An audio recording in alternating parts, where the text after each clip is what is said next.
Before we begin, if you're enjoying these stories from tribal law enforcement, please take a moment to subscribe and hit that like button.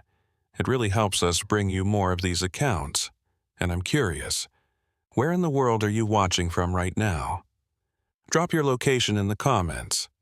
Whether you're in Arizona, New York, or halfway across the globe, I appreciate you being here. Now, let's get into this story from 2024. My name is Lisa Yazzie, and I'm a patrol officer with the Navajo Tribal Police, Kayenta District.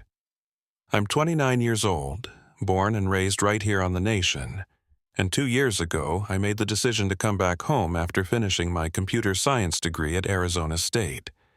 A lot of people asked me why I'd return to a place with limited opportunities, why I'd become a cop instead of taking a tech job in Phoenix or California.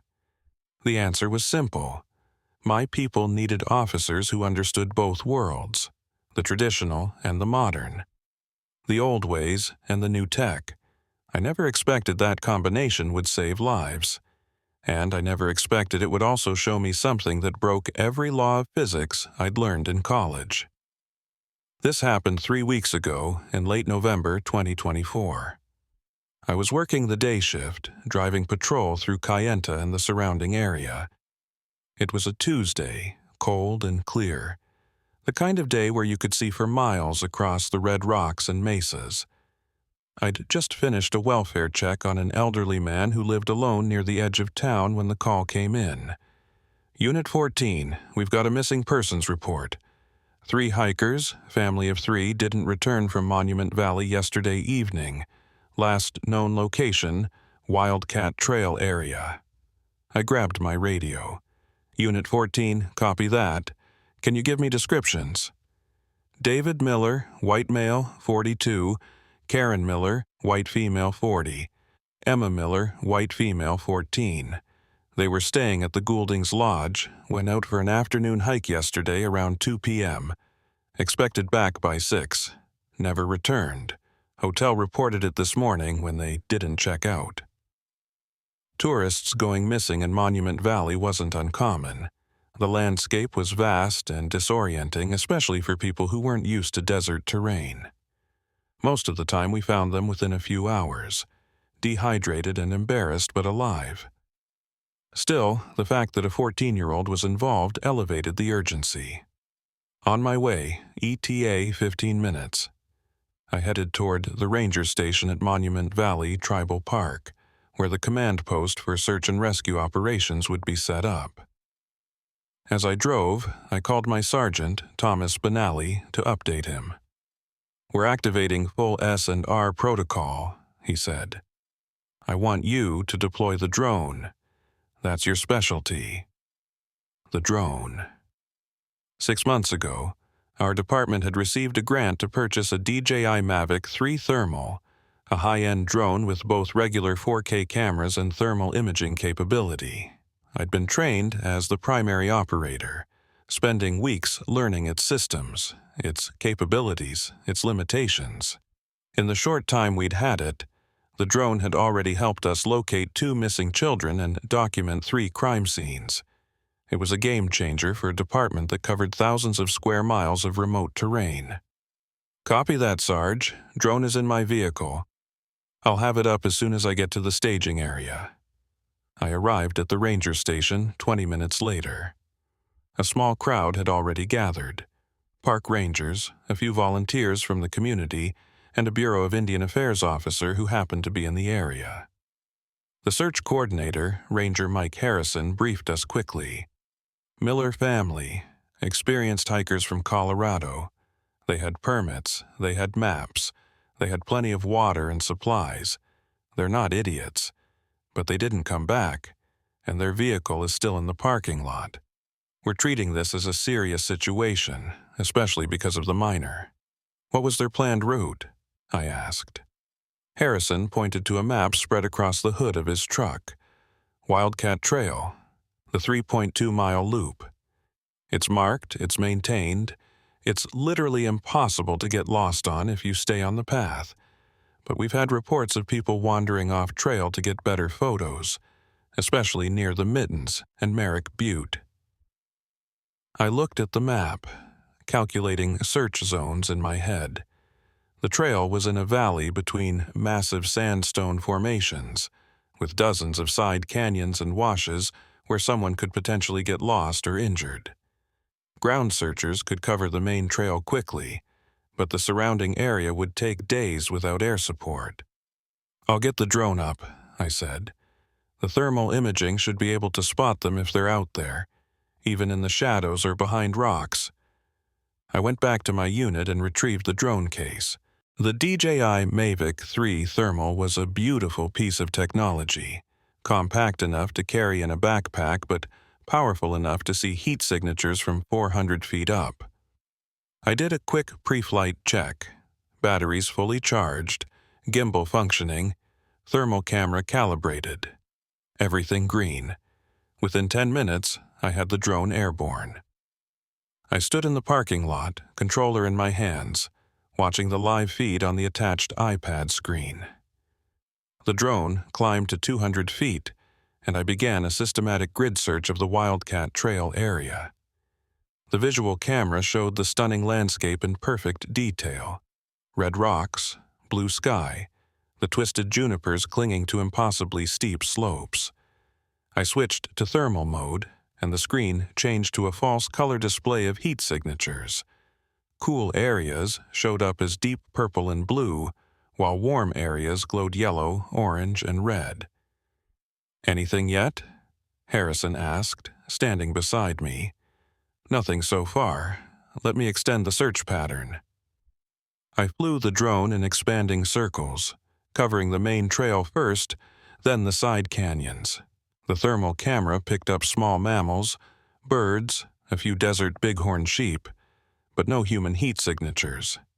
After 30 minutes, I'd covered the entire Wildcat Trail area with no results. "They're not on the trail," I reported, expanding search to the surrounding canyons. I pushed the drone further out, into the less traveled areas north of the Mittens. The terrain here was rougher, with deep washes and hidden alcoves where someone could easily be concealed from ground view. The battery indicator showed 30 minutes of flight time remaining. And that's when I saw them. On the thermal display, 3 bright orange-red signatures appeared, clustered together in a small canyon about half a mile off the main trail. The heat signatures were clearly human-shaped, sitting or lying close together. "I've got them," I said, my pulse quickening. 3 signatures, appears to be together, approximately 0.5 miles northeast of Merrick Butte. "Can you get visual confirmation?" Harrison asked. I switched from thermal to visual camera and zoomed in. The resolution was incredible. I could clearly see 3 people, a man, a woman, and what appeared to be a younger person, possibly a teenager. They were sitting in the shade of a rock overhang, and they looked okay, not injured or in distress. Visual confirmation, 3 individuals, appears to match the description of the Miller family. They look mobile, no obvious injuries. Relief rippled through the group. Harrison immediately began organizing a ground team to hike to their location. "Keep the drone on them," he instructed. "Guide us in." I nodded and adjusted the drone's position to maintain visual contact. That's when I noticed something odd. I switched back to thermal mode to get a better sense of their heat signatures, maybe determine if anyone was hypothermic or showing signs of heat illness. The thermal display showed 3 signatures where the Millers were sitting, but it also showed 3 signatures about 200 yards to the east, and 3 more signatures 300 yards to the south, and 3 more signatures 400 yards to the west. I stared at the screen, confused. 12 heat signatures total, clustered in 4 groups of 3, each group showing identical positioning and identical thermal profiles. "That's not possible," I muttered. "What's wrong?" Harrison asked, moving closer to look at my screen. I'm seeing multiple groups, 4 different locations, 3 people each, but they're all showing the same thermal profile." Harrison frowned. Equipment malfunction? Thermal echo or something? There's no such thing as thermal echo. I cycled through the camera modes, checking for glitches. Visual, thermal, back to visual. Each time I switched to visual mode, I could see the Millers clearly in their original location. But when I switched to thermal, I saw all 4 groups. Maybe the thermal sensor is picking up residual heat from where they walked earlier, Harrison suggested. Body heat dissipates in minutes, not hours, and these signatures are active, real-time. I made a decision. I flew the drone to the second location, the one 200 yards to the east. Switched to visual mode. The Millers were there too. Same people. David Miller in his blue jacket, Karen in her red fleece, Emma in her gray hoodie. They were sitting in the exact same positions, in the exact same configuration, as if they'd been copied and pasted into a different location. My hands started shaking on the controller. "Harrison, look at this." I showed him the visual feed. Then I flew the drone back to the first location. Same people, same positions. I flew to the third location, same. Fourth location, same. The Miller family was in 4 places at once. "That's got to be a camera glitch," Harrison said, but his voice betrayed his doubt. Some kind of digital artifact, a stuck frame, or the thermal signatures are independent from the visual camera. Different sensors, different processors. They can't both be glitching the same way. I flew the drone back to the first location and zoomed in as close as I could without losing image quality. The Millers were moving now. David stood up, stretched, looked around. Karen was checking her phone, probably seeing no signal. Emma was drinking from a water bottle. I kept the drone fixed on them and simultaneously checked the other locations on the thermal display. All 4 groups were moving in exact synchronization. When David stood up in location 1, the David in location 2, 3, and 4 stood up at exactly the same time. When Emma took a drink, all 4 Emmas took a drink. Perfect synchronization. Identical movements. Impossible movements. "I need to check the other locations again," I said. "This can't be real." I spent the next 10 minutes flying the drone between all 4 locations, documenting everything. The visual camera confirmed it every time. The Millers were present in all 4 locations simultaneously. They weren't just similar-looking people. They were the same people, down to every detail. Same clothes, same mannerisms, same movements happening at the exact same time. When I flew over location 3, Emma looked up at the drone and waved. I immediately checked the other locations.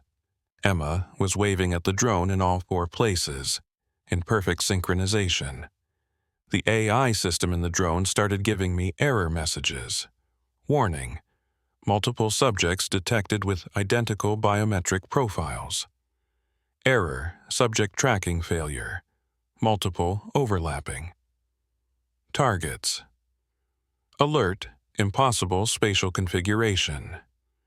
The drone's artificial intelligence designed to identify and track individual people couldn't process what it was seeing. Its algorithms were built on the assumption that one person couldn't be in multiple places at once. The system was experiencing the digital equivalent of a mental breakdown. Harrison was on his radio, talking to the ground search team. "Hold position, we have a situation here that we need to understand before we proceed." "What kind of situation?" the team leader asked. Harrison looked at me, and I could see he was struggling with how to explain this. "The drone is showing anomalous readings. We need to verify before we send you in." I continued flying the drone, trying different approaches, different altitudes, different camera settings. Nothing changed. 4 Miller families existing simultaneously in 4 different locations, all perfectly synchronized. My radio crackled. It was Sergeant Benally. "Unit 14, what's your status? I'm hearing reports of equipment malfunction." "Sarge, it's not a malfunction. I don't know what it is, but it's not equipment failure. Explain. I took a deep breath.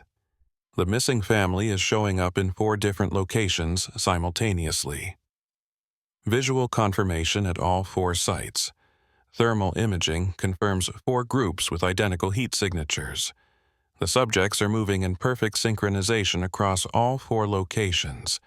The drone's AI system is flagging it as impossible. Silence on the radio for a long moment. Say again? The family is in 4 places at once. I have video documentation. More silence.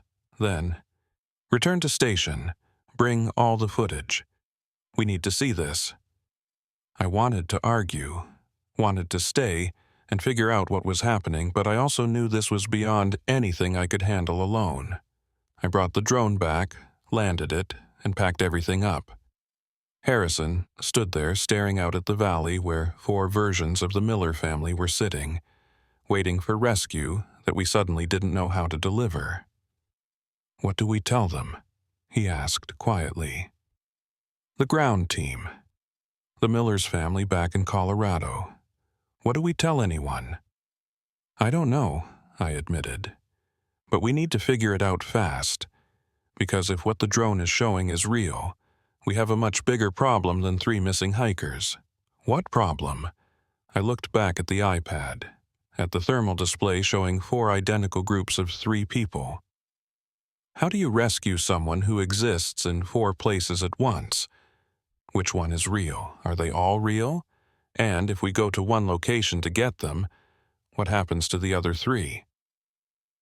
The questions hung in the air, unanswered. I drove back to the station with the drone and all the SD cards containing the footage. My mind was racing, trying to find a rational explanation. Mass hallucination. But the cameras didn't hallucinate. Equipment failure.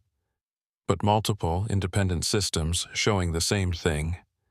Elaborate hoax. But who would do that, and how? At the station, I downloaded all the footage onto the main computer and called Sergeant Benally and 2 other officers into the conference room. I played it for them, the whole sequence, the initial detection, the thermal anomaly, the visual confirmation at all 4 sites, the synchronized movements. They watched in silence. When the footage ended, nobody spoke for a full minute. Finally, Officer Jake Small Canyon, one of the senior guys, said what we were all thinking. "That's not possible." "I know," I said, "but there it is." Benally replayed the section where Emma waved at the drone in all 4 locations. The timestamp is identical, same second, same frame. They're not taking turns. They're all happening simultaneously. "Could it be some kind of reflection?" Officer Rita Yazzie asked. "Light bouncing off the rocks, creating multiple images. Thermal imaging doesn't work that way. Heat signatures can't be reflected like light." "Then what the hell are we looking at?" Jake demanded. I'd been thinking about this during the drive back, and I had a theory. A crazy theory. But the only one that even began to make sense given what we knew about the area. "There's a Navajo elder who lives near here. My grandmother's friend. His name is Thomas Whitehorse. He's a medicine man, but he also has a degree in physics from UNM. He talks about places where the old knowledge and the new science intersect. I think we need to talk to him." Benally raised an eyebrow. "You want to bring a medicine man into an active search and rescue operation?" "I want to bring someone who might understand what we're seeing, because nothing in my training, nothing in my education, nothing in any manual explains this." Benally thought about it, then nodded. "Fine, but we also need to figure out what to tell the ground search team. They're waiting for direction. Tell them to hold position. Don't approach any of the locations until we understand what we're dealing with." I left the station and drove to Thomas Whitehorse's place, a traditional hogan about 5 miles outside of Kayenta. The sun was setting, painting the sky in shades of orange and purple. As I pulled up, I saw Thomas sitting outside, watching the sunset like he'd been expecting me. He was in his 70s, with long white hair pulled back in a traditional knot, wearing jeans and a faded ASU Physics Department t-shirt. The combination perfectly captured who he was: traditional and modern, old and new, ceremonial and scientific. "Ya'ati Shimasani," I greeted him. "Hello, my grandfather." "Ya'ati, granddaughter. You have the look of someone who's seen something they can't explain. I need your help. I need someone who understands both worlds." He gestured for me to sit beside him. "Show me." I pulled out my tablet and played the drone footage. He watched without interruption, his expression thoughtful but not surprised. When it finished, he nodded slowly. "4 worlds," he said simply. "What do you mean?" "In our creation stories, there are 4 worlds. The first world, the second world, the third world, and the fourth world where we live now. They exist simultaneously, stacked like layers. Most people never see beyond their own world. But there are places, thin places, where the layers touch, where you can see through." "Are you saying the Millers somehow traveled to different worlds?" "No. I'm saying they're in all 4 worlds at once. Your drone isn't malfunctioning. It's seeing truly. It's seeing what the human eye normally can't see, the simultaneity of existence. That's not possible. People can't exist in multiple places at once." Thomas smiled. "In quantum physics, particles can exist in multiple states simultaneously until they're observed. Superposition, they call it. Your people's science is finally catching up to what we've always known. Reality is not as solid as it appears. But these are people, not particles. The distinction is less clear than you think, especially in places of power, places where the Earth's energy is strong. Monument Valley is one of those places. The rock formations are not just beautiful, they're focal points, concentrations of natural force. And recently, something has changed. The layers are getting thinner." "Why? What changed?" He looked out at the darkening sky. "Many things. Climate change is disrupting the natural balance. Drought is weakening the Earth. And there's something else. Magnetic anomalies. Scientists from the university came here 6 months ago, measuring the magnetic field. They found irregularities, fluctuations, the kind that shouldn't exist naturally. My scientific mind wanted to reject this, but I'd seen the footage. I'd seen the impossible made visible. If what you're saying is true, if the Millers are existing in 4 different versions of reality simultaneously, how do we rescue them? Which version do we save?" Thomas was quiet for a long moment. "That's the hard question. In quantum physics, when you observe a particle in superposition, it collapses into a single state. The same principle might apply here. When you interact with one version of the Millers, you force a collapse. The other 3 versions might cease to exist. You're saying if we rescue one family, the other 3 disappear?" "I'm saying you might have to choose which version becomes real, and the others become impossible." I felt sick. I can't make that choice. How do I choose which version of a 14-year-old girl gets to exist and which ones just vanish? "You're thinking about it wrong. They're not different people. They're all the same people, existing in different possibilities simultaneously. When you choose, you're not erasing them. You're deciding which possibility becomes the actuality. That doesn't make it easier. No, it doesn't." I drove back to the station with Thomas's words echoing in my head. When I arrived, Sergeant Benally was waiting with news. "The situation is escalating. The Millers' family in Colorado is calling every 10 minutes. Media is starting to pick up the story, and the ground search team is getting restless. We need to make a decision." I talked to Thomas Whitehorse. He says this is a quantum phenomenon. The Millers are in superposition, existing in 4 states simultaneously. He says when we interact with one version, the others will collapse. Benelli stared at me. You're telling me we have to choose which family is real? According to Thomas, yes. Based on what? How do we know which one to choose? I don't know. Maybe they're all equally real. Maybe it doesn't matter which one we choose. Or maybe... I trailed off, struck by a thought. Maybe what? Maybe we should ask them, let them choose. I returned to the drone, launched it again as night was falling. The thermal imaging would work even better in the cold darkness. I flew to the first location, where the Millers were huddled together for warmth. Using the drone's speaker system, I called down to them. David Miller, this is Officer Lisa Yazzie, Navajo Tribal Police. Can you hear me? David looked up at the drone and nodded, waving his arms. We know where you are. We're coming to get you, but first I need to ask you some questions. Do you have any idea why you're here? Do you remember anything unusual happening? David looked confused. He gestured at his phone, pointing to show no signal. Right. They couldn't respond verbally from that distance. I needed a different approach.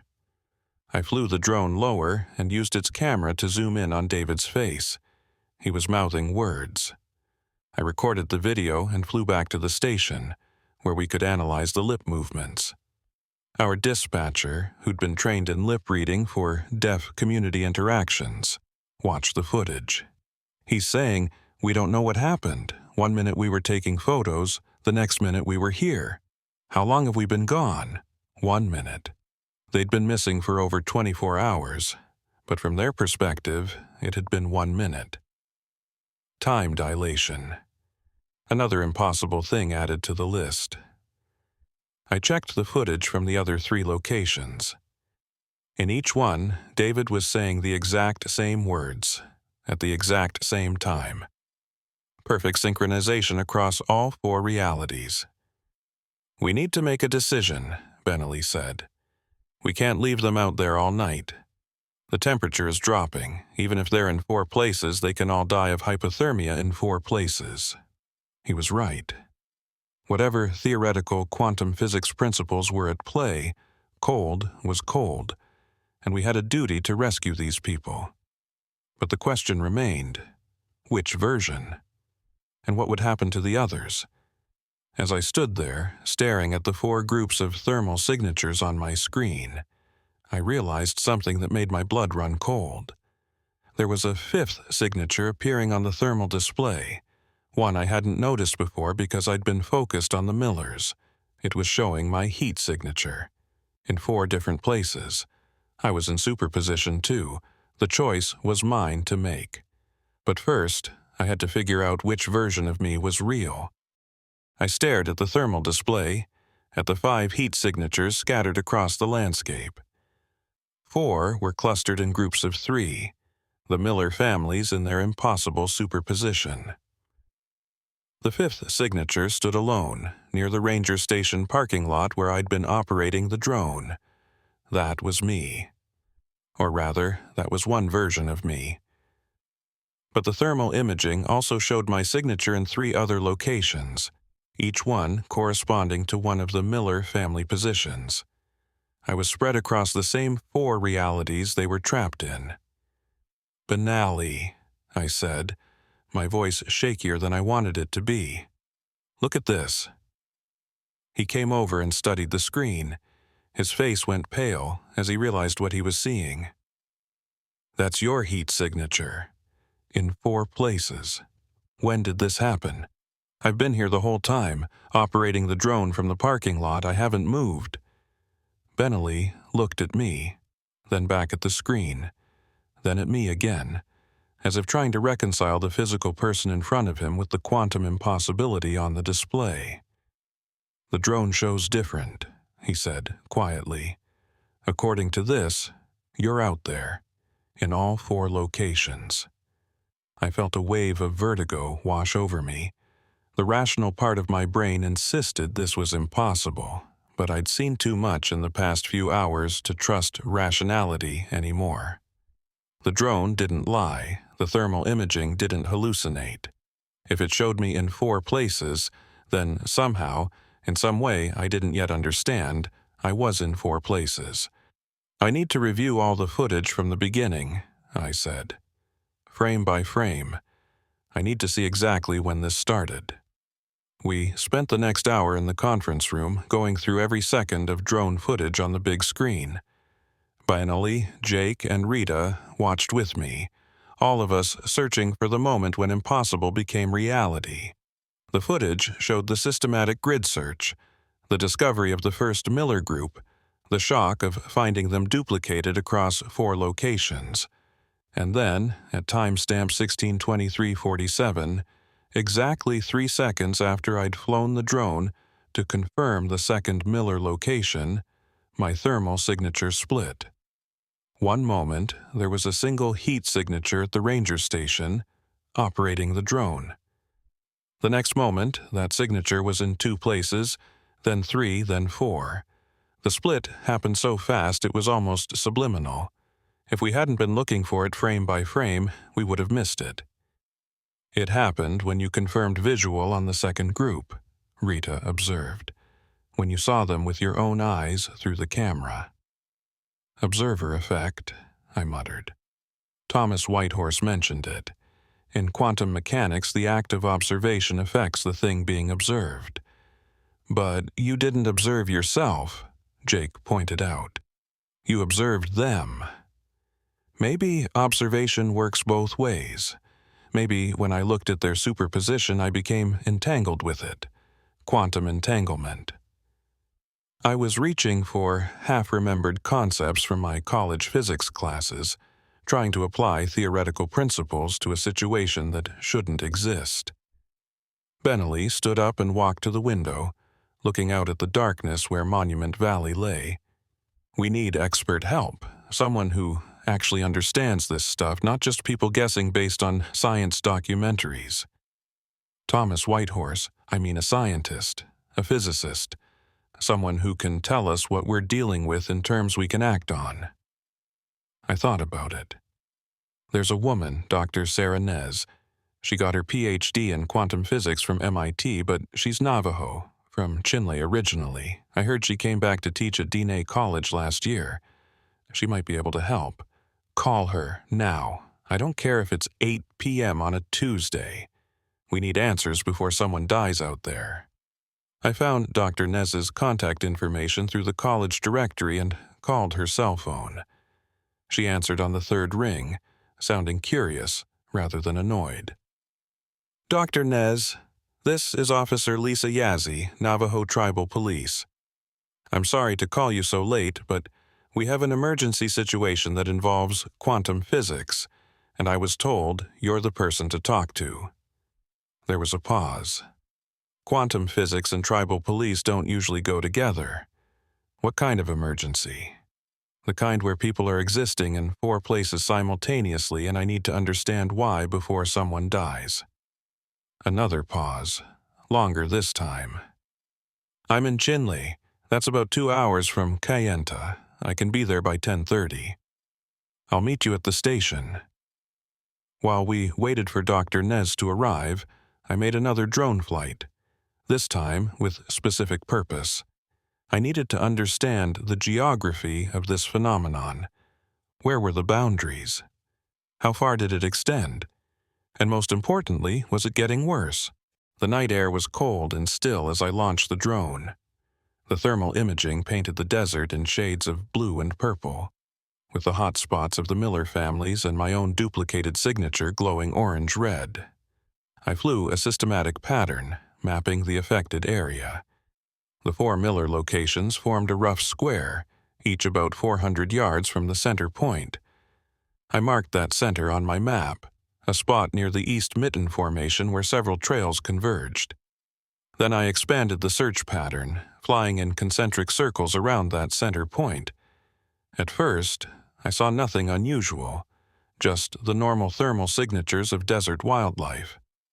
But at about half a mile from center, I started seeing something strange. Ripples. That's the only way I can describe it. The thermal display showed wave-like distortions, as if reality itself was vibrating. Objects that should have been solid, rocks and trees, appeared to shimmer and multiply, their heat signatures blurring across multiple positions. I flew closer to one of these ripple zones and switched to visual mode. What I saw made my hands tighten on the controller. A juniper tree stood at the edge of a wash, but through the camera, I could see 4 versions of that tree, slightly offset from each other, all occupying nearly the same space, but not quite. They flickered like a bad video signal, each version becoming dominant for a fraction of a second before being replaced by another. The tree was in superposition, just like the Millers. Just like me. I documented everything, flying a complete circuit around the affected area. The ripples extended in a circle about 3/4 of a mile in diameter, with the 4 Miller locations at the cardinal points. Inside that circle, reality was fractured. Objects existed in multiple states. The normal laws of physics were suspended, and it was growing. I marked the boundary coordinates and then compared them to footage from my earlier flights. In just 3 hours, the affected zone had expanded by approximately 50 feet in all directions. If that rate continued, the ripple zone would reach the ranger station by tomorrow afternoon, would reach Kayenta in 3 days, would reach my grandmother's house in 5. I brought the drone back and waited for Dr. Nez, my mind racing with the implications. This wasn't just a rescue situation anymore. This was a potential catastrophe that could spread across the entire nation if we didn't stop it. Dr. Sarah Nez arrived at 10:42 p.m., driving a dusty Subaru Outback with university parking stickers and a "Science is Real" bumper sticker. She was in her late 30s with long black hair pulled into a practical ponytail, wearing jeans and a Diné college hoodie. She looked like what she was, someone who'd left the reservation to become a scientist and then came back home because home mattered more than prestige. I met her in the parking lot. "Dr. Nez, thank you for coming.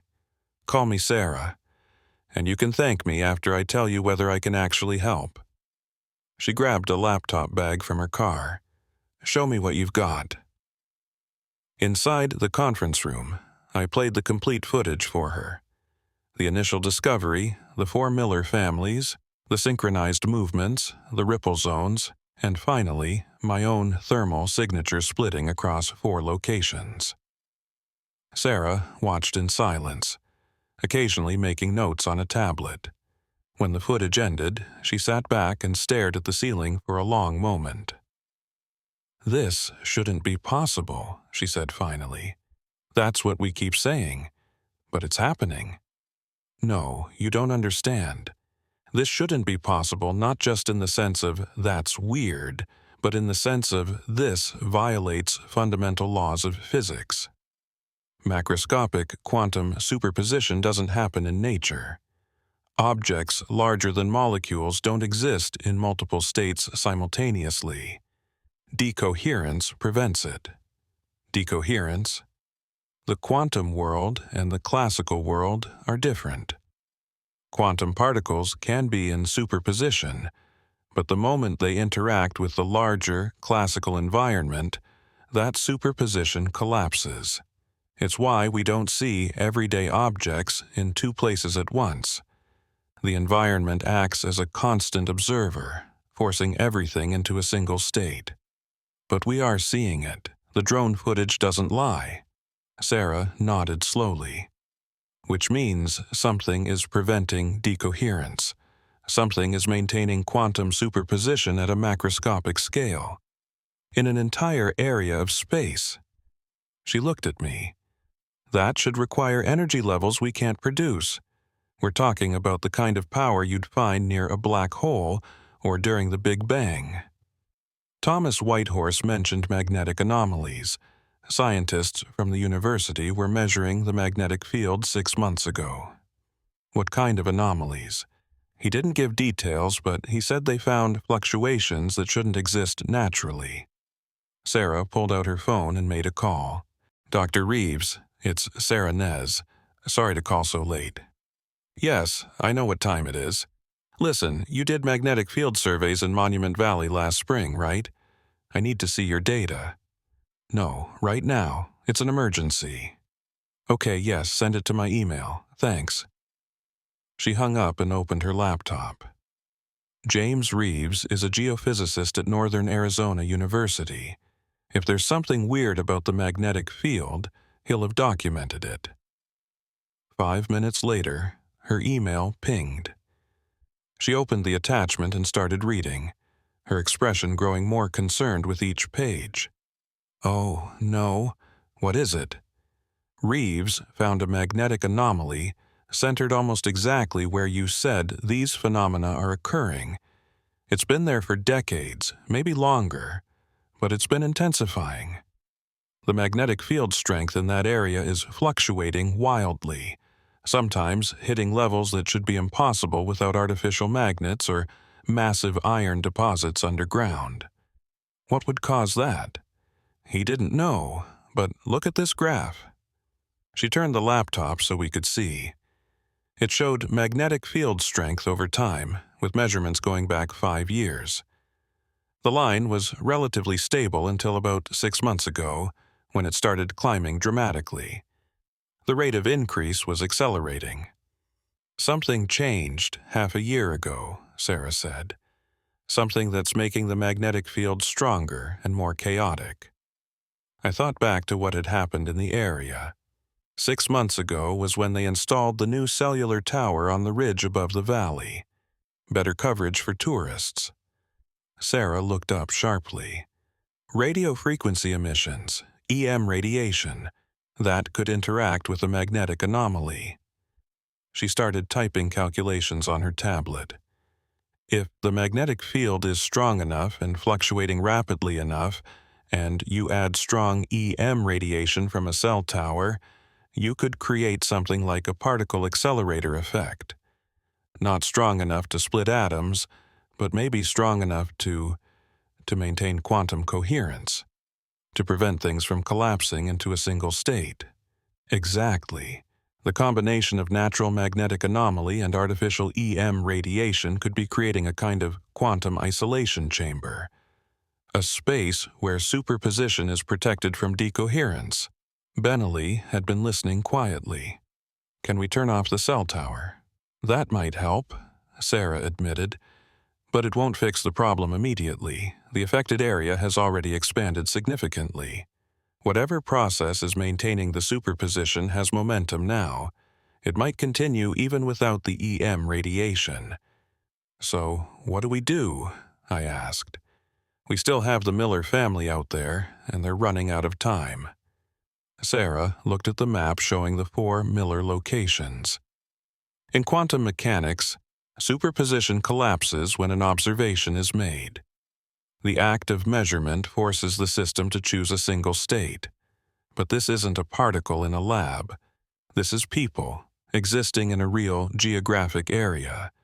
If we try to rescue them, we're not just observing, we're interacting physically. Thomas Whitehorse said the same thing. He said, when we interact with one version, the others will cease to exist. He's probably right, based on quantum principles. But here's what worries me. We don't know which version will become real when the collapse happens. It might be the one we interact with. It might be a different one. It might be a random selection. Or... She hesitated. Or what? Or it might not be any of them. Sometimes, when superposition collapses, the system doesn't settle into one of the existing states. It settles into a new state that's a combination or average of all the possibilities. If that happens with people... She didn't need to finish the thought. I could imagine it, a Miller family that was somehow fractured, incomplete. Pieces of them pulled from different realities and forced together in ways that biology couldn't support. That can't happen, I said firmly. We have to find a way to rescue them intact. Then we need to understand the mechanism maintaining the superposition and disrupt it in a controlled way. Bring the whole affected area back into normal physics before we attempt rescue. How long will that take? Sarah checked her notes. If we can shut down the cell tower tonight, and if the magnetic field begins to stabilize, maybe 24 hours before it's safe to go in. They don't have 24 hours. The temperature out there is dropping below freezing. They're not equipped for a night in the desert, let alone 2 nights. Then we're in a difficult position. Sarah closed her laptop. We either try a rescue now, knowing we might cause a catastrophic collapse, or we wait and risk them dying of exposure. I looked at Benally. As the senior officer, the decision was ultimately his. He rubbed his face tiredly. What about a middle option? What if we send in supplies? Food, water, cold weather gear. Can we do that without triggering a collapse? Sarah considered it.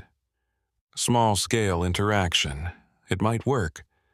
The key is not to try to move them or change their quantum state. Just provide support while we work on a solution. Lisa, can the drone carry supplies? Not much. It has a maximum payload of about 2 pounds, but we could make multiple trips. Do it. Pack whatever emergency supplies will fit. Blankets, hand warmers, energy bars. Drop them at all 4 locations. It was a plan, at least. I packed a small bundle, a Mylar emergency blanket, 3 chemical hand warmers, and 2 energy bars. The whole package weighed just under 2 pounds. I launched the drone at midnight, flying toward the first Miller location. The night was clear and bitterly cold, the temperature already down to 28 degrees. The thermal imaging showed the Millers huddled together, trying to share body heat. I positioned the drone directly overhead and deployed the drop mechanism we normally used for delivering medication to remote areas. The bundle fell away cleanly, landing a few feet from where David Miller sat. He looked up at the drone, then at the package. He reached for it, opened it, and immediately wrapped Emma in the emergency blanket. Karen activated the hand warmers and passed them around. David gave me a thumbs up. I flew to the second location and repeated the drop. Same people, same reactions, same thumbs up. Third location. Fourth location. All successful. As I was flying back, I noticed something on the thermal display. The 4 Miller signatures were still in superposition, but they'd changed slightly. They were closer together, as if the quantum states were converging rather than spreading apart. Sarah, look at this. She studied the display. The dropped supplies. They're the same in all 4 locations because you dropped the same items. You've introduced an element of consistency across all 4 quantum states. That might be helping to stabilize them. Is that good or bad? I honestly don't know, but it's interesting. I brought the drone back and immediately prepped another supply drop, this time with more hand warmers and a small first aid kit. As I was loading it, my phone rang. Unknown number. Officer Yazzie? Yes, who is this? Emma Miller. We found a phone in the supply drop. Thank you so much for the blankets and warmers, but I need to tell you something weird. My heart skipped. Emma, how are you calling me? That wasn't one of our phones. It was in the bundle. A cheap burner phone with your number programmed in. We thought you put it there. I looked at the supply bundles I'd prepared. No phones. I hadn't included phones. Emma, which location are you at? Location? I don't know what you mean. We're in a canyon, that's all I know. But Officer Yazzie, here's the weird thing. We can see ourselves. What do you mean? There are 3 other groups that look exactly like us. Same people, same clothes. They're in other canyons, but we can see them in the distance. It's like looking in a mirror, except the mirrors are far away. The quantum states were becoming aware of each other. The boundaries between realities were thinning. Emma, stay calm. We're working on getting you out. Don't try to approach the other groups. Don't try to interact with them. Just stay where you are. Okay. But Officer Yazzie, one more thing. We can see you too. 4 of you in 4 different places. Which one is real? I looked at Sarah. She looked back at me. Neither of us had an answer. I don't know, Emma. I don't know which one is real. I hung up and immediately checked the supply bundles again. No phones. But Emma had said there was a phone in the bundle we dropped. Sarah, this doesn't make sense. How could there be a phone in a bundle I didn't pack? Sarah's expression was troubled. Multiple realities. In one version of events you packed a phone. In another, you didn't. The quantum states are bleeding into each other. Items from one reality appearing in another. But I only packed one bundle. I dropped the same bundle 4 times. Did you? Or did 4 versions of you each pack slightly different bundles in 4 slightly different realities, and all 4 versions are now existing simultaneously? I felt dizzy. The implications were staggering. If items could cross between the quantum states, if the 4 realities were influencing each other, then the boundaries were breaking down completely. We're running out of time, I said. The longer this goes on, the more unstable it becomes. We need to make a decision about the rescue. Benelli agreed. Sarah, your honest assessment. If we send in a ground team right now, what are the chances of a successful rescue? Sarah was quiet for a long moment. Less than 50%, maybe significantly less. But if we wait for the cell tower shutdown to take effect and the magnetic field to stabilize, the chances improve to maybe 70 or 80%. The trade-off is the exposure risk to the Miller family. What about Lisa? Benelli asked. She's in superposition too. What happens to her if we trigger a collapse? I don't know. She might collapse along with the rest of the affected area. She might remain split. It depends on which quantum state becomes dominant. I looked at my hands. They seemed solid, real, singular. But the thermal imaging said otherwise. Somewhere out there in the cold desert night, 3 other versions of me existed, going through the same thoughts, the same fears, the same impossible choices. I vote we try the rescue, I said. Now, tonight. We have people out there who are scared and cold and don't understand what's happening to them. Every hour we wait, the situation gets worse. I say we go in, we get them, and we deal with the quantum consequences as they come. That's easy for you to say, Jake pointed out. You're not the one who has to hike out there and try to grab people who exist in 4 places at once. I'll do it, I said. It's my case, my operation. I should be the one. You're already in superposition, Sarah said. Adding more quantum interaction might make things worse, or it might make things better. You said introducing consistency across the quantum states helped stabilize the Millers.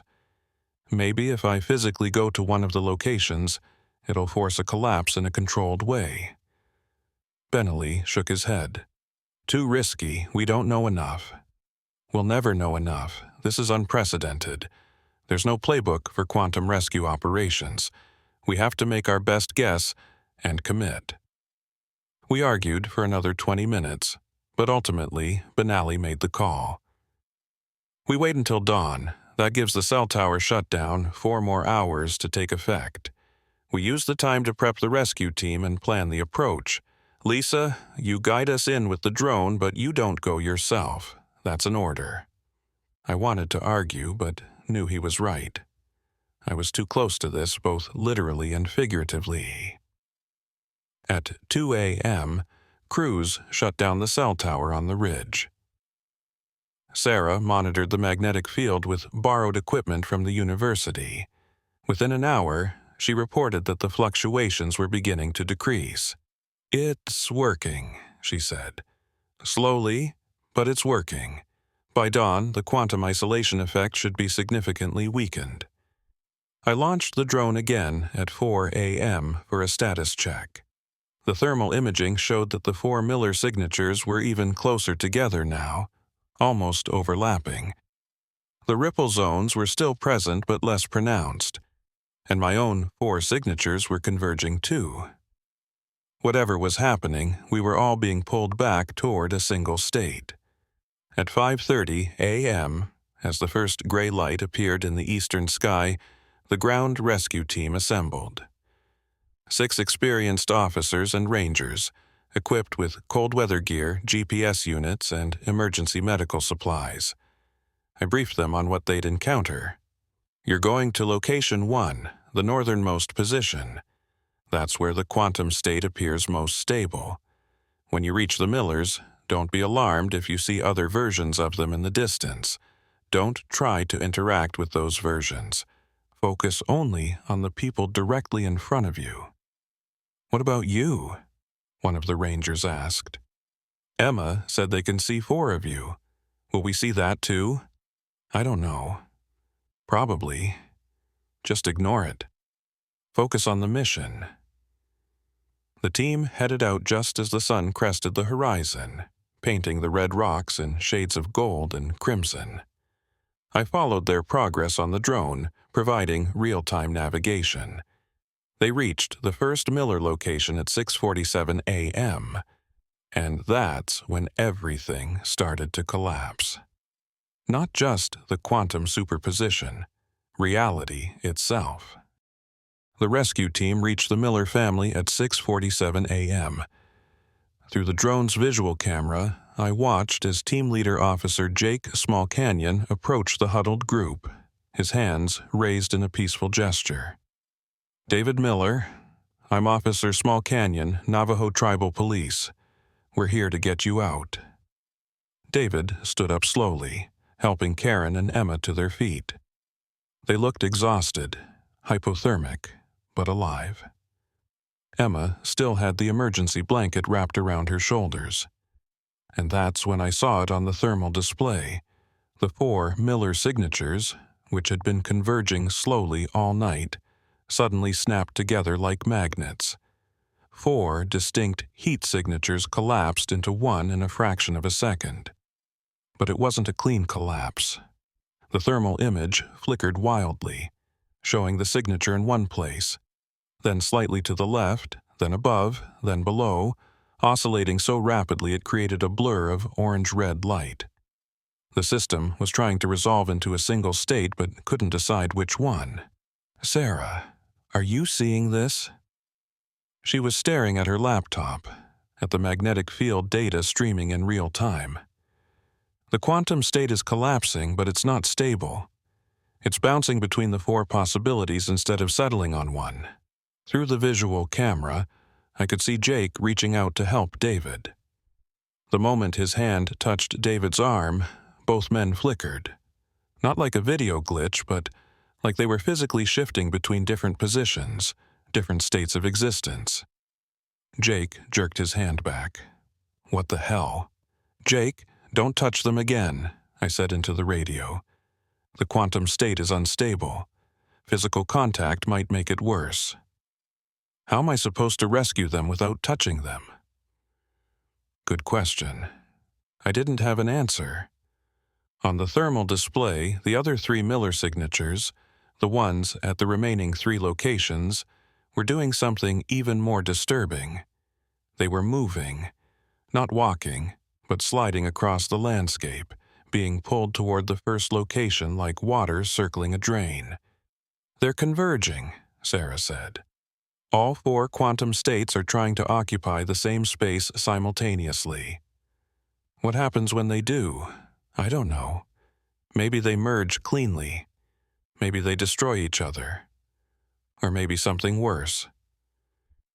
Through the drone camera, I watched as the second Miller family, the one from the eastern location, appeared at the edge of the canyon.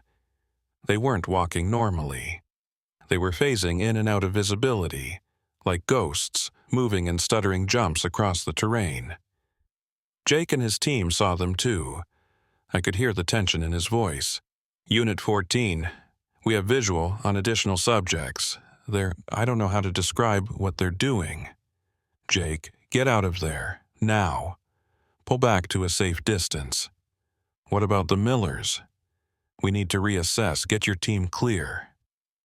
Jake started backing away, his team following. But Emma Miller called out to them, "Please don't leave us. We're scared. Help us." And then, from 3 different directions simultaneously, 3 other Emmas called out the same words. "Please don't leave us. We're scared. Help us." 4 identical voices. 4 identical pleas, overlapping and echoing across the canyon. Jake stopped. I could see the conflict on his face, the professional training warring with basic human compassion. "Jake, I know this is hard, but you have to pull back. If you stay there during the collapse, you might get caught in it." He hesitated a moment longer, then made his decision. "Team, fall back. Establish perimeter at 200 yards. As the rescue team withdrew, I flew the drone higher to get a better view of what was happening. The 4 Miller families were still converging, but the process was accelerating. The boundaries between the quantum states were breaking down completely. Through the camera, I watched as 2 versions of David Miller came within 20 feet of each other. For a moment, they just stared at each other, mirror images frozen in mutual recognition. Then they reached out simultaneously, their hands meeting in the space between them. The moment they touched, there was a flash of light so bright it overloaded the camera's sensor. When the image cleared, there was only one David. But something was wrong with him. His features were blurred, indistinct, as if he was a photograph that had been averaged with another photograph. The same thing happened with Karen and Emma. As the 4 versions met and merged, they became singular but incomplete, like composite images that didn't quite align. "This is bad," Sarah said, her voice tight with concern. "The collapse is happening wrong. The quantum states aren't choosing one possibility, they're trying to average all 4. What does that mean for them? Think of it like this. If you have 4 images of a person and you overlay them, you get a blurry composite that's not really any of them. That's what's happening physically. Their bodies are trying to exist as an average of 4 different configurations, but biology doesn't work that way. Organs, neurons, cells, they can't exist in average states." I felt sick. "Are you saying they're dying?" "I'm saying they're becoming impossible, and impossible things don't last long in our universe." Through the drone camera, I could see the Miller family stumbling toward the rescue team, their movements jerky and uncoordinated. Jake was calling for medical support, but what kind of medical support do you provide for someone whose quantum state is fragmenting? And then I felt it, a pulling sensation, like gravity, but wrong. It wasn't pulling me down, it was pulling me apart. I looked at my hands and saw them flickering, the same way the Millers had flickered. One moment they were here, the next moment they were slightly to the left, then back again. "Benally, I think I'm collapsing too." He grabbed my arm to steady me, and the moment he touched me, he flickered too. His eyes went wide. "What's happening to me?" Sarah was frantically typing on her laptop. "The collapse is spreading. The quantum entanglement isn't limited to the affected area anymore. Everyone who's interacted with the phenomenon is now part of it. You, Lisa, because you observed it first. Jake and his team, because they entered the affected area. Benally, because he touched Lisa. How do we stop it? I don't know. This shouldn't be happening at all." The pulling sensation grew stronger. I could feel myself being stretched across multiple points in space, existing in 4 places simultaneously but unable to fully be in any of them.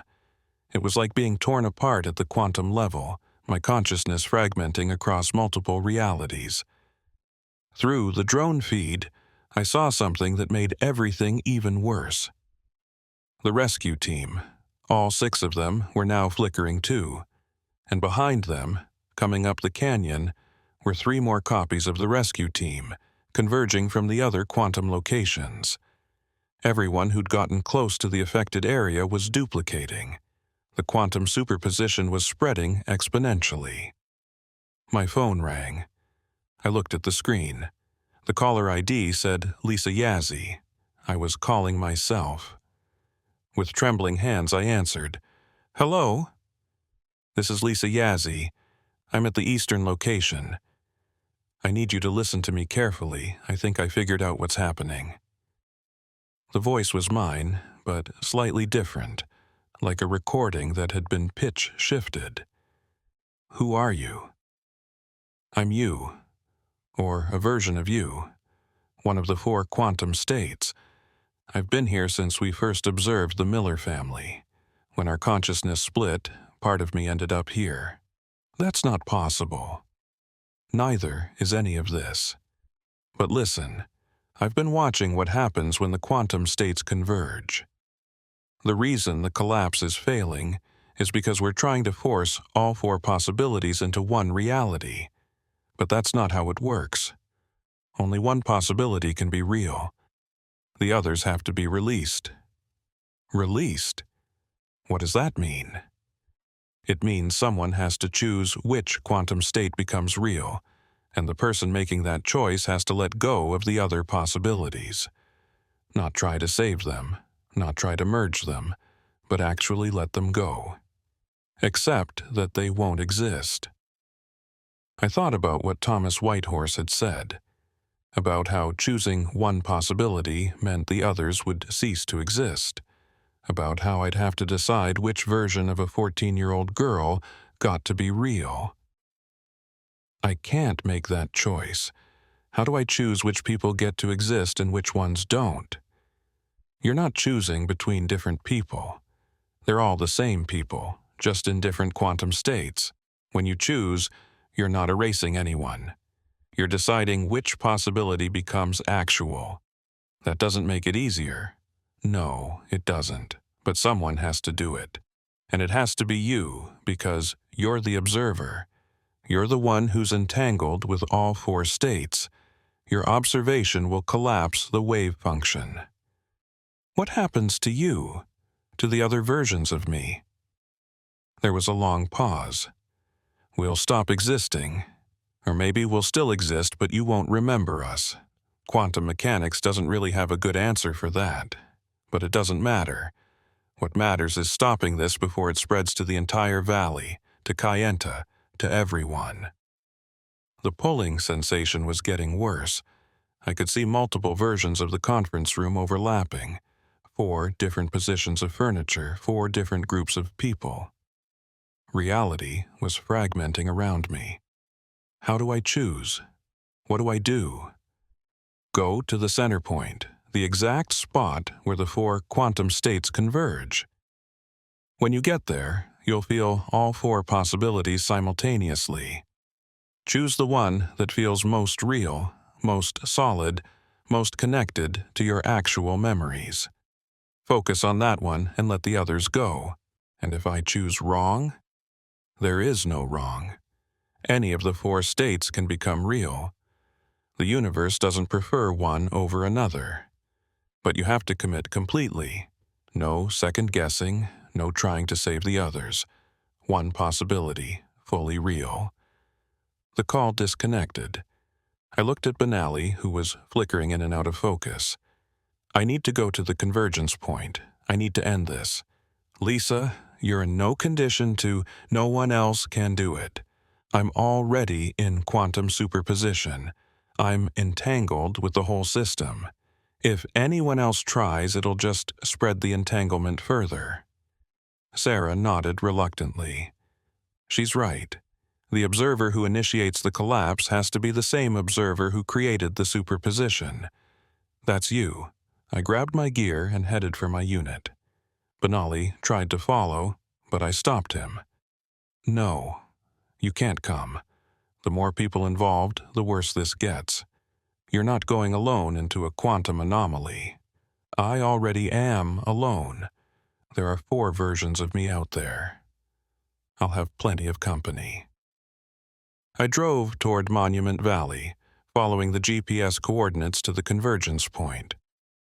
The sun was fully up now, the red rocks glowing in the morning light. Under normal circumstances, it would have been beautiful. But nothing about this was normal. As I got closer to the affected area, the flickering got worse. I could see multiple versions of the road, multiple versions of my hands on the steering wheel, multiple versions of the landscape through the windshield. It was like looking through a kaleidoscope that kept shifting and rearranging. I parked at the base of East Mitten Butte and hiked the last quarter-mile on foot. The pulling sensation was almost unbearable now, like invisible hands were trying to tear me into pieces. I could feel myself existing in 4 places simultaneously. My consciousness stretched thin across multiple realities. The convergence point was in a small clearing surrounded by red rocks. As I approached, I saw them. 3 other versions of me, coming from different directions, all converging on the same spot. We reached the center at the same moment and stood there, looking at each other. 4 identical women, wearing identical uniforms, carrying identical equipment. 4 possibilities that couldn't all be real, and I could feel it. The quantum states pressing against each other, trying to merge, trying to average, creating an impossible tension that reality itself couldn't sustain. One of the other Lisas spoke. "We have to choose." "How do we know which one is real?" another asked. "We're all real," the third said, "until one of us isn't." I thought about my memories, trying to determine which ones were most solid, most connected to a continuous timeline. But all 4 versions of me had the same memories up until the moment we'd observed the Miller family.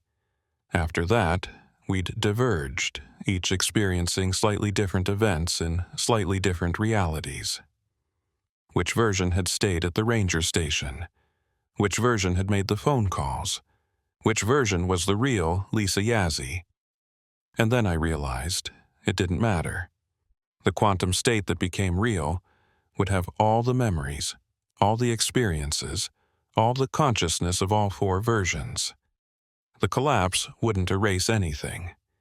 It would integrate everything into a single, coherent timeline. I just had to choose and commit. I looked at the 3 other versions of myself. I'm choosing this one, this quantum state. Right here, right now. I'm letting the others go. They nodded. They understood, because they were me, and I was them. And we all knew what had to be done. I closed my eyes and focused on the weight of my body, the feeling of the ground under my feet, the warmth of the sun on my face. This moment, this place, this reality.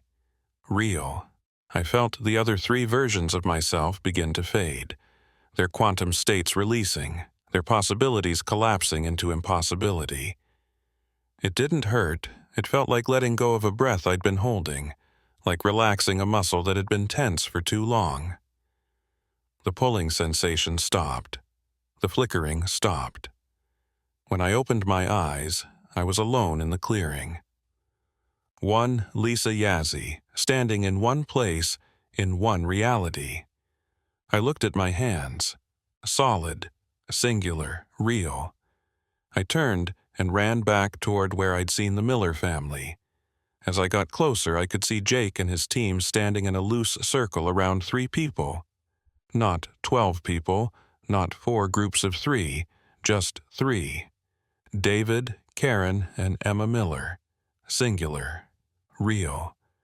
Emma saw me first and ran toward me. "Officer Yazzie, you're back. You were gone for a minute, and then there were 4 of you, and then you disappeared, and now you're back." "I'm back," I confirmed, hugging her. She felt real, solid, normal. "Are you okay?" "I think so. I feel weird, like I had 4 dreams at once, but I'm okay." The medical team checked all 3 Millers. Vital signs, normal. No injuries. Mild hypothermia, but nothing serious. Physically, they were fine. But when we asked them what had happened, they couldn't quite explain it. They remembered hiking the trail, stopping to take photos, and then discontinuity. Like a video with frames missing. One moment they were on the trail, the next moment they were in 4 different canyons, and then suddenly they were back together with a rescue team standing around them. It was like we were dreaming, Karen said, or like reality was a choose-your-own-adventure book, and we experienced all the different endings at once. That was as good a description as any. Back at the station, Sarah ran tests on all of us. The magnetic field had stabilized. The quantum anomalies were gone. The 4 quantum states had collapsed into one, and reality had returned to normal, or as normal as it could be, given what we'd experienced. You did it, Sarah said, looking at the data. You forced the wave function to collapse cleanly. One timeline, one reality, everyone intact. It didn't feel like I did it, I admitted. It felt like I just chose, and the universe did the rest. That's essentially what quantum observation is. You don't create reality. You select which possibility becomes actual. What about the cell tower? Should we keep it shut down? For now, yes. Until we understand the magnetic anomaly better.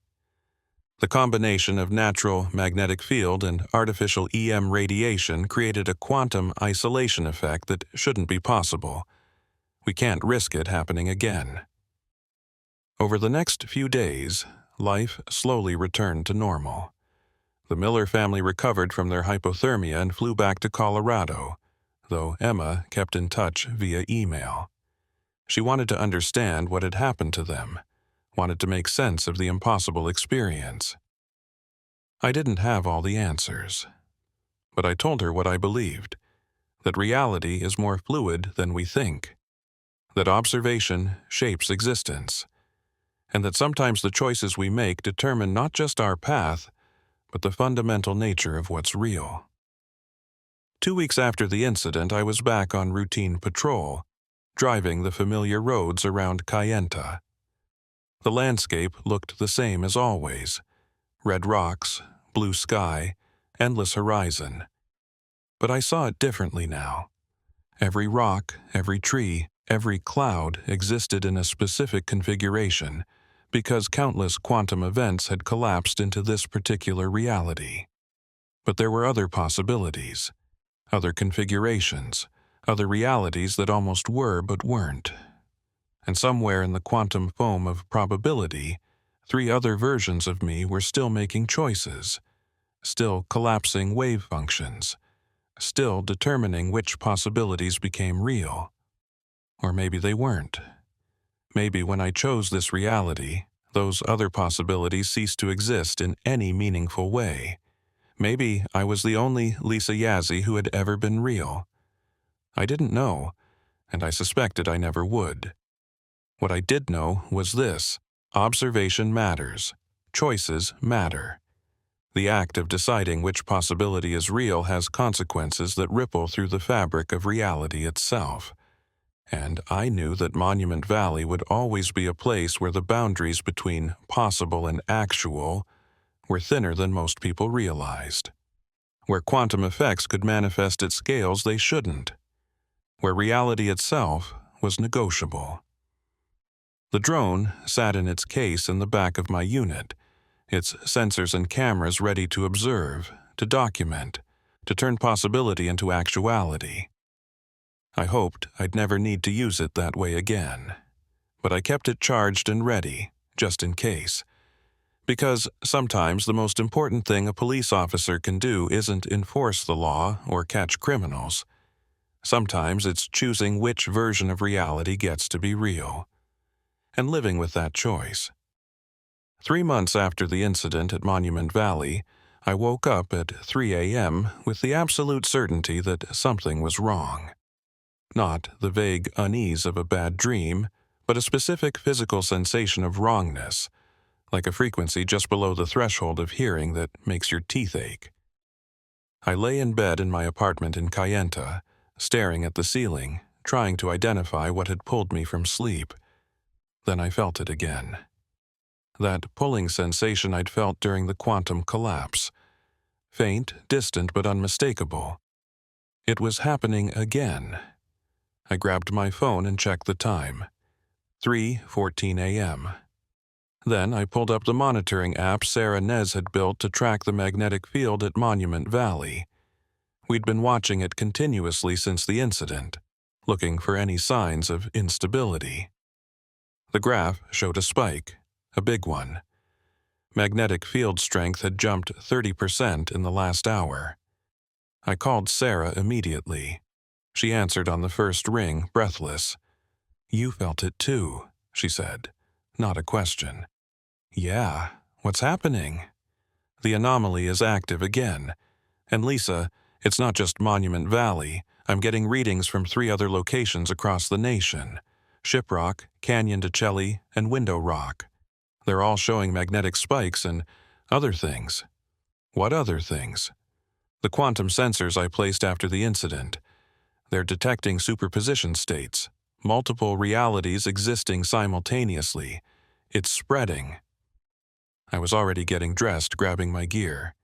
"I'm heading to the station. Meet me there." Already on my way. At the station, I found Sergeant Benally and 2 other officers already assembling. The dispatch board showed multiple calls coming in. Strange sightings, people seeing duplicates of themselves, objects existing in 2 places at once. "It's happening all over the nation," Benally said.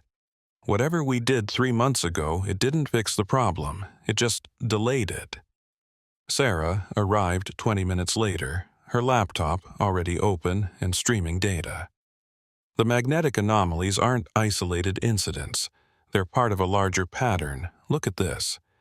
She showed us a map of the Navajo Nation with 4 points marked. Monument Valley, Shiprock, Canyon to Chelly, and Window Rock. Lines connected them, forming a perfect square. "These are the 4 sacred mountains of Navajo cosmology," she explained. Well, not exactly the mountains themselves, but points aligned with them. And at each point the quantum effects are manifesting. Thomas Whitehorse's words came back to me. 4 worlds. The layers of reality stacked on top of each other. The 4 worlds are bleeding together. "More than bleeding," Sarah said. "They're collapsing. All 4 realities are trying to occupy the same space. If this continues, the entire nation could become one massive quantum superposition. Can we stop it the same way we stopped it before? Go to each location and force a collapse? That might work for 1 location, but there are 4 active sites now, and they're linked. If you collapse one, the energy has to go somewhere. It might just make the others worse. So, what do we do?" Sarah was quiet for a moment, scrolling through data. "There's a theoretical solution. In quantum mechanics, when you have entangled particles, you can sometimes resolve superposition by creating a coherent state. Instead of forcing a collapse, you guide all the possibilities into a single, stable configuration. In English? We don't fight the 4 worlds bleeding together. We help them merge correctly. Find the common ground between all 4 realities and anchor everything to that." "And how do we do that?" "We need to go to the center point. Not the center of one location, but the center of all 4 locations. The geometric center of the square they form." She did some calculations. "That would be approximately here." She marked a spot on the map. Middle of nowhere, about 30 miles southwest of Chinle. I looked at the map. The location was remote, accessible only by rough dirt roads, surrounded by empty desert and rocky hills. What's there? According to the map, nothing. But according to my calculations, it's the quantum nexus, the point where all 4 sacred mountains and all 4 quantum anomalies are equidistant. If we can create a stable observation at that point, we might be able to guide the collapse of all 4 sites simultaneously. Benally frowned. You're talking about going into the middle of nowhere at night to perform quantum physics experiments during an active anomaly event. Yes. That's insane. So, is reality fracturing across the entire Navajo Nation? We have to try. He looked at me. Lisa, this is your call. You're the one who resolved the first incident. Are you willing to try again? I thought about the pulling sensation I'd felt, the memory of standing in 4 places at once, the impossibility of choosing which reality was real. I thought about Emma Miller's voice saying, "Which one is real?" and not having an answer. And I thought about my grandmother asleep in her hogan 30 miles from here, and what would happen to her if quantum superposition spread to her home. I'll do it, but I'm not going alone. Thomas Whitehorse needs to come. If we're trying to merge 4 worlds, we need someone who understands them from both a scientific and a traditional perspective. By 4:30 a.m., we'd assembled a small team, me, Sarah, Thomas, and 2 other officers for safety. We loaded into 2 vehicles and headed southwest from Kayenta, following GPS coordinates toward the calculated nexus point. The drive took almost 2 hours, the last 45 minutes on dirt roads that barely deserved the name. As we got closer, I started feeling the effects. The pulling sensation returned, stronger now. Through the truck's windshield, I could see reality flickering, multiple versions of the landscape overlapping. Thomas sat beside me, his eyes closed, speaking softly in Navajo.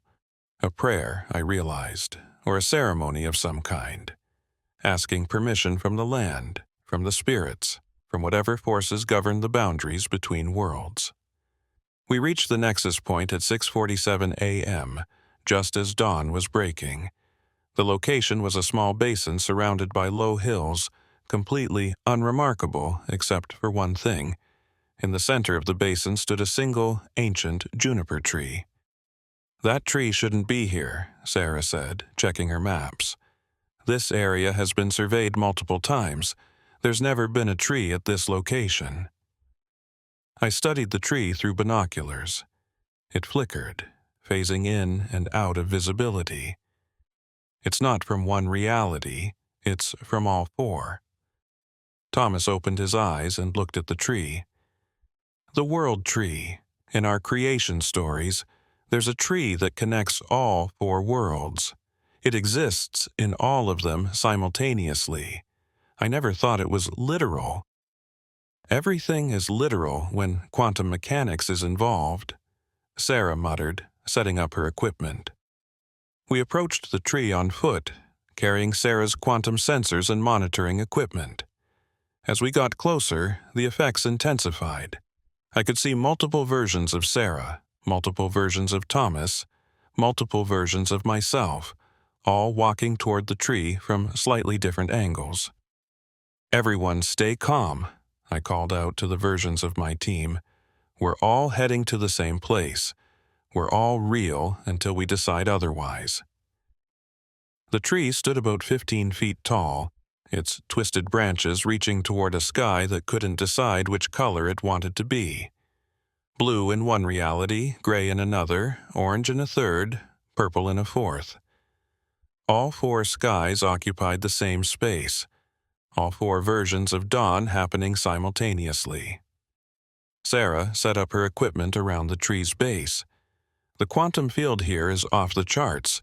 This isn't just superposition. This is a stable quantum state, all 4 possibilities existing in perfect equilibrium. Can we maintain that?" I asked. "Instead of collapsing to one reality, can we let all 4 exist?" "Not for long. Quantum equilibrium is inherently unstable in our universe. Eventually, decoherence will force a collapse. But maybe we can guide it. Choose not which reality becomes real, but how they merge." Thomas placed his hand on the tree trunk. In the creation stories, the hero twins traveled between the 4 worlds using a world tree. They didn't choose one world over another. They carried pieces of each world with them, integrating them into a new whole. Integration instead of elimination, Sarah said. That might work. Lisa, you did the observation last time. You forced the collapse. Can you do the opposite? Can you observe all 4 states and accept them all as equally real? I don't know. Last time I had to choose one and let the others go. This time, choose all of them. Hold all 4 possibilities in your mind as equally valid, equally actual. Don't try to resolve them into one. Just accept the paradox. I approached the tree and placed both hands on its trunk. The bark was cool and rough under my palms, but the texture kept changing. In one reality, it was smooth. In another, deeply furrowed. In another, covered with moss. In another, bare and weathered. I closed my eyes and opened my mind to all 4 sensations simultaneously. It was overwhelming. My consciousness tried to fragment, to split into 4 versions that could each process one reality. But I fought against that instinct. Instead, I tried to hold all 4 experiences at once without choosing between them. The tree was smooth and rough. The sky was blue and gray and orange and purple. I was standing still and moving forward and turning left and falling backward. All of it happening simultaneously, all of it real. The paradox should have been impossible. The human mind isn't designed to process contradictory information as equally valid. We're built to resolve, to choose, to decide between competing interpretations of reality. But I didn't resolve. I didn't choose. I just held the paradox and accepted it. And something shifted. The pulling sensation reversed. Instead of reality trying to tear itself apart into 4 separate states, I felt it pulling together, integrating, merging, not by choosing one possibility and eliminating the others, but by weaving all 4 together into a new pattern. The tree stopped flickering, but it didn't settle into a single appearance. Instead, it existed as a sort of superposition made permanent, visible to the naked eye. Looking at it directly, you could see all 4 versions overlaid. Quantum and classical physics existing in the same space without collapsing. The same thing was happening to the landscape. The sky held all 4 colors simultaneously, creating a dawn that had never existed in any single reality. The ground was red sand and gray rock, and brown earth and white clay, all occupying the same space. "This is impossible," Sarah whispered, staring at her instruments. "Macroscopic quantum states can't be stable. They should collapse immediately." "Unless something is protecting them," Thomas said.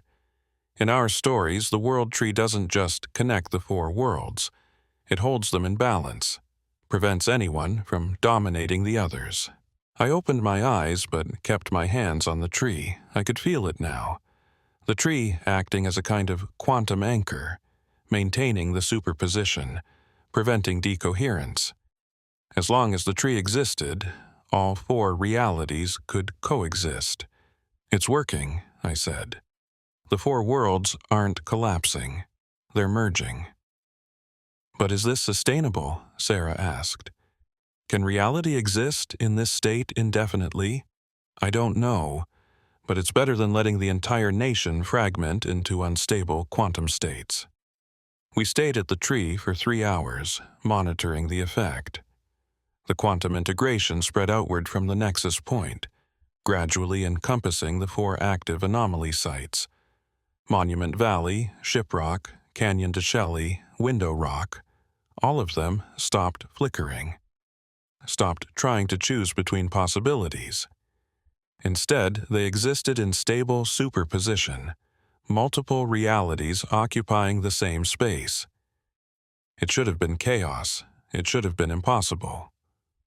But it worked. By mid-morning, the reports from across the nation confirmed it. The quantum effects had stabilized. People were no longer seeing duplicates of themselves or experiencing temporal discontinuities.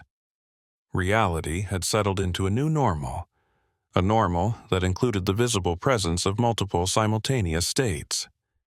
We drove back to Kayenta, exhausted but relieved. As we entered town, I noticed the changes. Small things, mostly. Buildings that looked slightly different depending on which angle you viewed them from. People whose appearances seemed to shift subtly as you watched. The integration of 4 worlds created a reality that was layered, multifaceted, quantum, at a visible scale. "People are going to freak out," one of the officers said. "People are resilient," Thomas replied. "They'll adapt. Humans always do." Over the next few weeks, that prediction proved accurate. After the initial shock, people on the Navajo Nation adjusted to the new quantum normal. Children, particularly, adapted quickly, playing games that took advantage of the layered realities. Hide and seek, where you could hide in a slightly different version of the same space. Scientists from around the world descended on the nation, wanting to study the phenomenon. Sarah became the de facto spokesperson, explaining what we'd done and why it worked. "We didn't fight quantum mechanics," she told them. "We worked with it. Instead of forcing decoherence, we found a stable, coherent state." The 4 worlds of Navajo cosmology turned out to be a blueprint for quantum integration. Emma Miller emailed me after seeing the news. "So the whole nation is like we were? Existing in multiple states at once?" "Sort of," I wrote back. "But more stable, more intentional. We're not trapped between realities anymore. We're living in all of them simultaneously by choice." "That's beautiful," she replied. "And terrifying. Yeah, that pretty much sums it up." 6 months after the integration, I was back on routine patrol, the drone packed in its case in the back of my unit. The landscape looked the same as always, but now I could see it truly. The quantum substrate beneath classical reality, the multiple possibilities existing simultaneously, the fluid boundary between what is and what might be. A call came in, missing person near Combe Ridge. I grabbed the drone and headed out. When I arrived, I deployed the drone and sent it up. The thermal imaging showed heat signatures, but they were different now. Instead of distinct single points, they showed as probability clouds, areas where a person was likely to be rather than definitely was. I followed the densest part of the cloud and found the missing hiker sitting on a rock, completely unaware they'd been reported missing. They'd just wandered a bit farther than planned and lost track of time. Simple. Normal. Just another rescue and just another day. Except it wasn't normal, not anymore. Because now I could see that the hiker existed in multiple positions simultaneously, collapsed into a single location by the act of observation, but always carrying the quantum possibility of being elsewhere. We all did. Every person, every object, every moment. The drone showed me the truth. Reality was never as solid as we pretended. It was always a superposition of possibilities, collapsed by observation into a single actuality, but never losing its quantum nature. The 4 worlds had always existed simultaneously. We'd just never been able to see it before. Now we could. And we'd have to learn to live with that knowledge. As I drove back to the station, I thought about the choice I'd made at the World Tree, to accept paradox rather than resolve it, to integrate rather than eliminate, to let multiple realities coexist instead of forcing one to dominate. It was the right choice. I was certain of that, but certainty itself was different now. Because in a quantum universe where multiple possibilities existed simultaneously, certainty was just the temporary collapse of probability, and probability could always change. I kept the drone charged and ready.